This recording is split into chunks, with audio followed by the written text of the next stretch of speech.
everywhere you look, the recommended number of steps you're supposed to walk per day is 10,000 steps? I don't know about you, but I don't meet that requirement. Yeah, you can usually find me here, on the couch, doom scrolling or reading, and stuffing my face with smart food.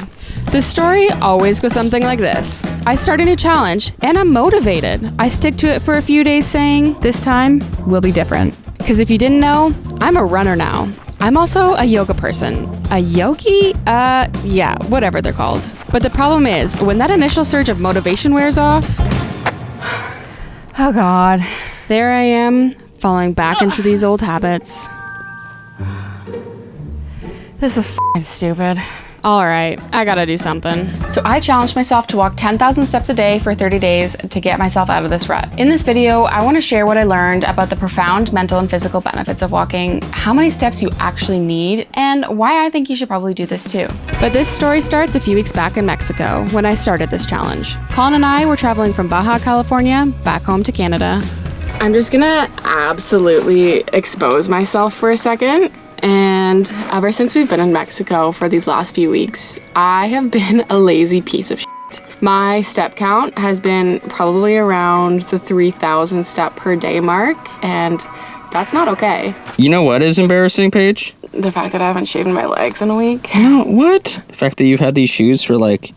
No. a year and they like barely have any wear marks on them?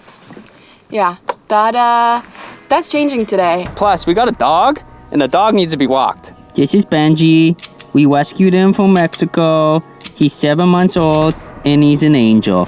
And he's ready to get his hike on, I think. Are you ready?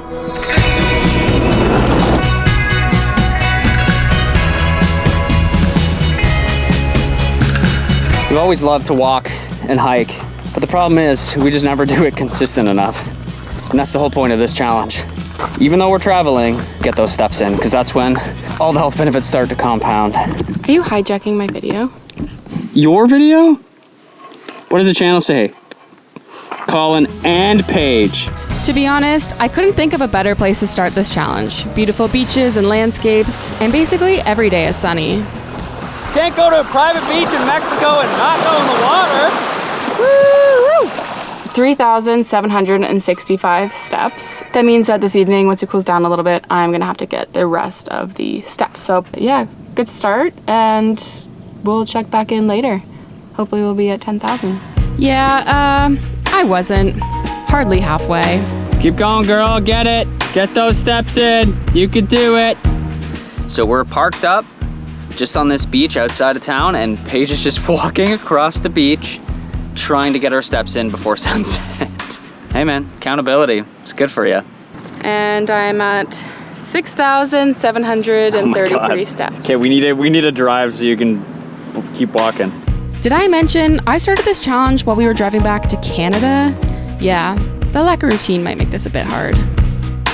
So even though we had a busy day, Paige is prioritizing trying to get her steps in little chunks, in little increments, the best that she can, and hoping to hit that goal. And she's still walking back and forth.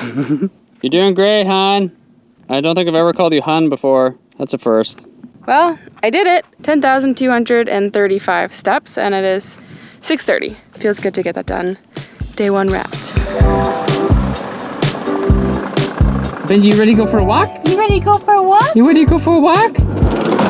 One of the reasons I wanted to do this challenge in the first place was, as I had mentioned, to get out of a rut, but also because I know that when I move my body consistently, I feel so much better mentally. I'm much less grumpy. And it turns out, that's a thing. Walking is amazing for your mental health, and it's been shown to reduce symptoms of stress, anxiety, and depression. I can fall into the trap of anxious tendencies, but I found walking helps me divert attention away from my worrisome thoughts. And it brings attention to the world outside my head. Walking gets your body moving and the blood flowing, which can really help release some of that tension when you're feeling stressed or overwhelmed. Plus, when you walk, your body releases special chemicals called endorphins, or feel-good hormones. And these help you feel happy and relaxed. And I do like to feel good. Plus, walking also increases the production of serotonin and dopamine, which helps some of my grumpy feelings. But I think it's also important to mention that mental health is complex and there is no one-size-fits-all solution. Come here. So if you're struggling with your mental health, please reach out to a professional for help. And that's why I'm so happy to introduce the sponsor of this video, BetterHelp. Exercise is just one piece of the puzzle that I use to help support my mental well-being, and it helps contribute to overall quality of life and happiness. But for me, a large part of my journey with mental health has been therapy, and I found it very helpful to help provide me with the tools and strategies that I need to manage my anxiety and deal with many of life's challenges.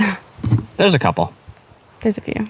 BetterHelp is an online platform that connects you with a licensed therapist, making it easier than ever to get the help that you need. The best part is you can do it all from the comfort of your own home via phone call, video chat, or messaging, however you feel the most comfortable. I've personally done therapy both online and in person, and I really appreciate the flexibility of online therapy and also the fact that you don't have to wait in an awkward waiting room.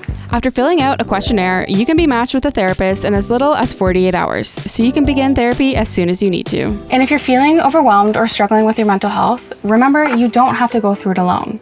Taking that first step towards professional help can make a world of difference. Let BetterHelp connect you with a licensed therapist, all from the comfort of your own home. Visit betterhelp.com/Colin and Paige or click the link in the description box for a special discount. Okay, back to our story. It's day 2, and we're camped somewhere in Mexico. And yes, I'm still walking. Paige is so determined this morning. She hasn't even drank her coffee yet. What? That never happens. Let me help her out. Do a little pit stop. Thank you. Sip of coffee. Go. Thank you. I guess the best part about walking up and down the same random Mexican road is you get your own hype crew. Here if you need it. Slowing me down. Unfortunately, they're kind of slowing me down. So I just finished my walk. I got 5,200 steps, which is pretty good. That's just over half of my goal for today. But it feels really good to knock out at least half of my goal this early in the morning. We have a long drive ahead of us, and then it's going to feel really good to get the other half out later. Let's go. Well, the adventure north continues. Off to our next location. It's late enough in the day now that I can continue my steps. I've got about an hour of sunlight left, and what better place to do it than this beautiful beach? Being in places like this, it really makes getting my steps easy, that's for sure.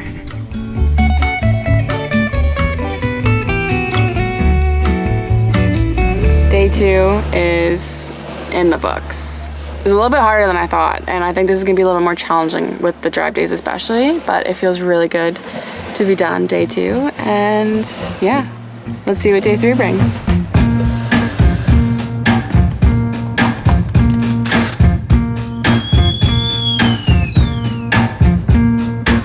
So it turns out that in addition to the mental and emotional benefits of walking, it also has a ton of benefits for your brain health as well, which is really important.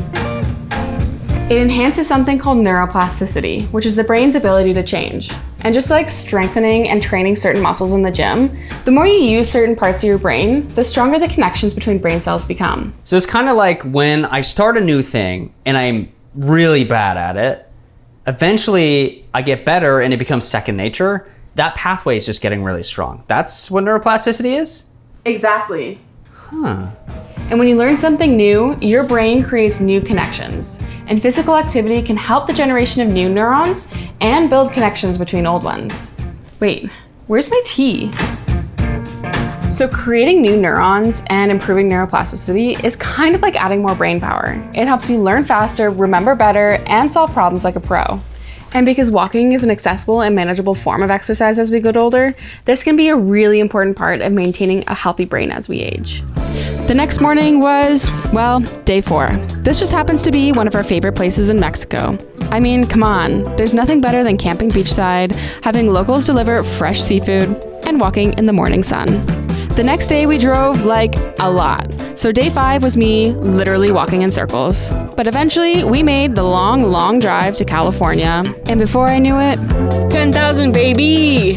Day 6. And day 7 was, well, It's windy as I mean, I tried to make the best of it, but the next day, I just had enough of the wind. So day 8, I walked inside. Also, can we take a moment to appreciate how freaking cute this dog is? We're biting. Oh, right. Back to walking. I mean, I must say, I physically feel so different when I'm moving my body. It's amazing how much it can change your health. Exercise in general is one of the most powerful things you can do for your health and longevity, and it's amazing how many benefits you can get just from simply walking. One of the reasons why walking is so great is because it's a low-impact aerobic exercise, and it's really good for your cardiovascular health. And the faster you walk, the greater the benefits. Why are you walking so fast? It turns out that regular walking can also help you manage your weight, and walking 10,000 steps a day can help burn anywhere between 250 to 600 calories. Obviously, that's going to depend on your activity level and your weight, but walking daily, it obviously adds up.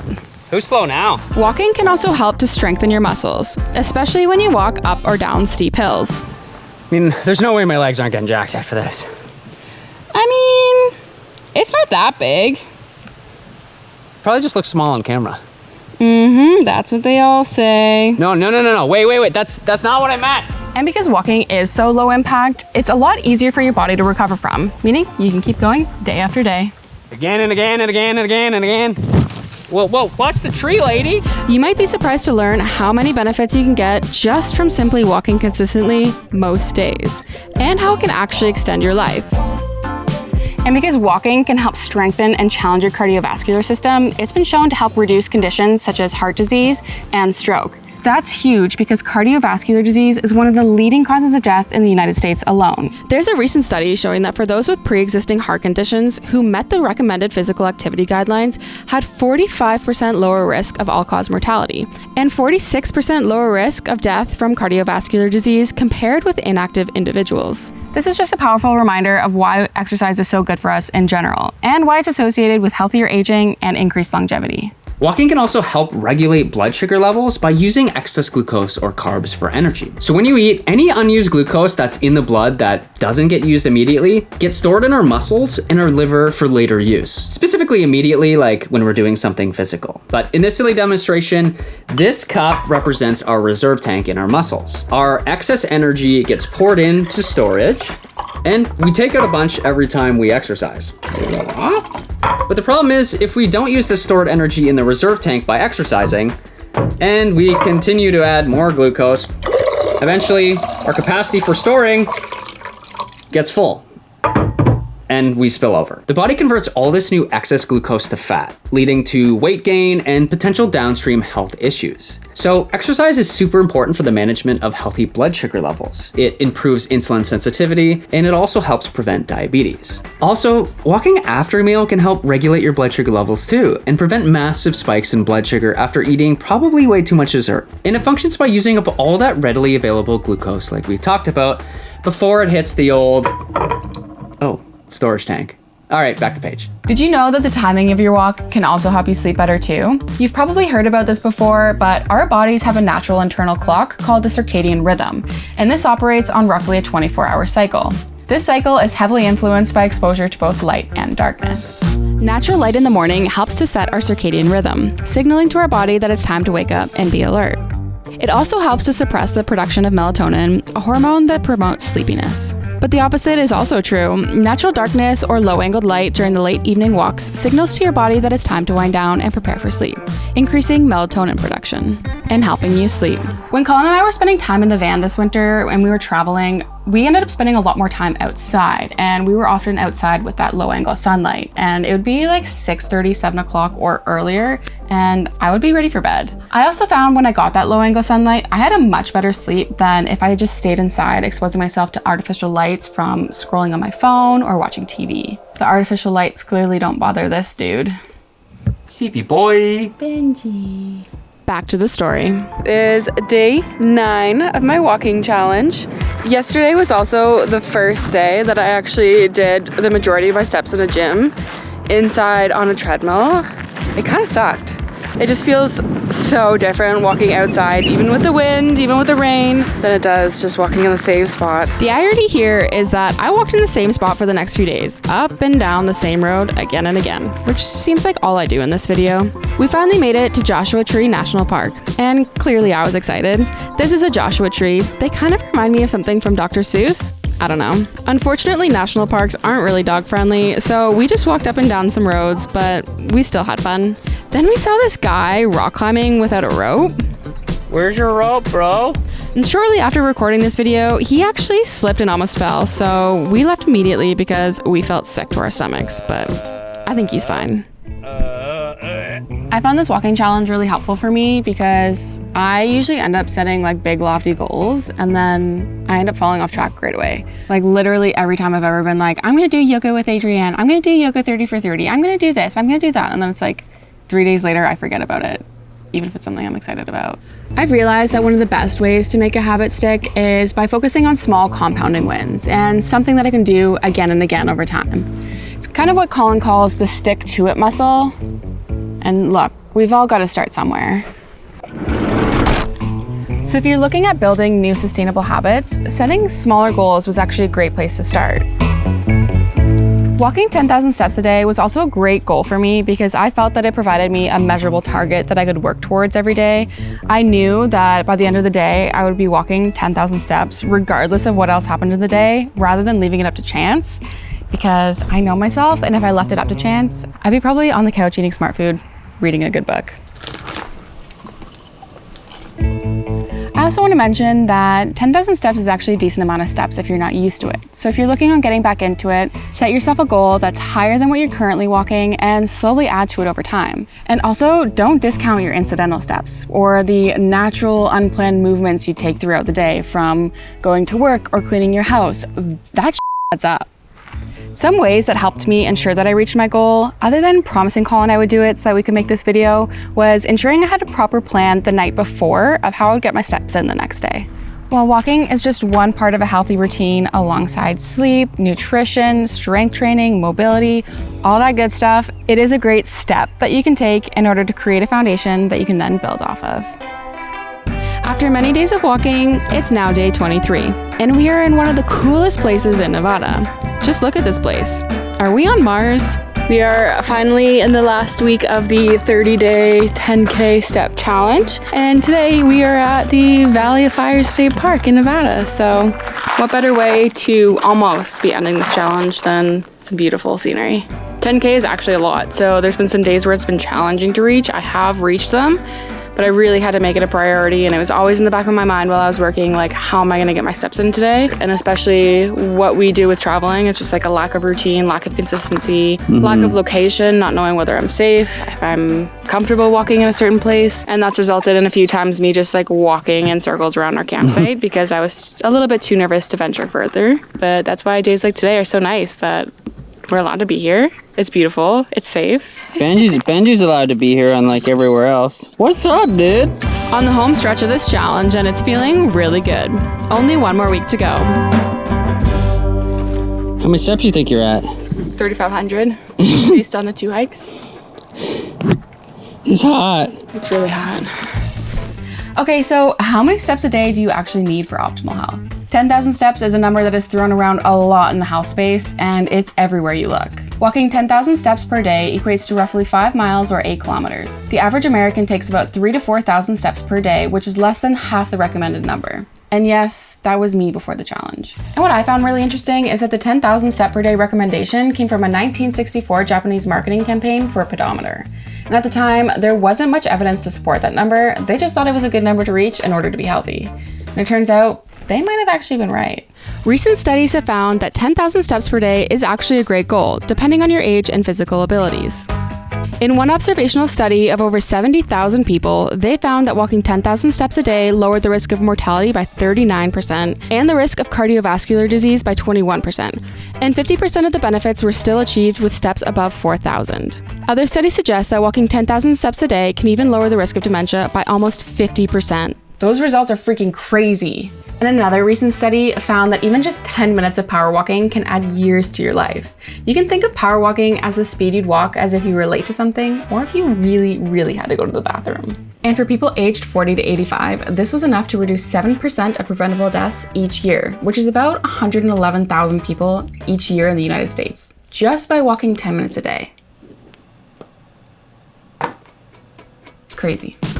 Day 28, we made it to Zion, and we settled into a beautiful camp nearby to finish out the challenge. Before starting this challenge, I was getting a measly 3,000 steps a day if I was lucky. I was looking for something that would get me out of my rut, help me build a good foundation of habits that I could then build off of, and hopefully feel better with more energy, less anxiety and grumpiness. And walking did that for me. And by day 30, I was feeling accomplished and happy that I did this. Looks like a girl finishing 10,000 steps. There are so many reasons why I want to share this experience, and a lot of it was to hopefully also encourage you to take steps, pun intended, towards better health yourself. I truly believe that everyone deserves to feel their best, and if there's one simple thing that you can do for yourself today, go for a walk. And better yet, go for a walk outside. If you're interested in maximizing the benefits of walking, you need to watch this video to learn all about the powerful benefits of nature on stress, attention, and your immune system.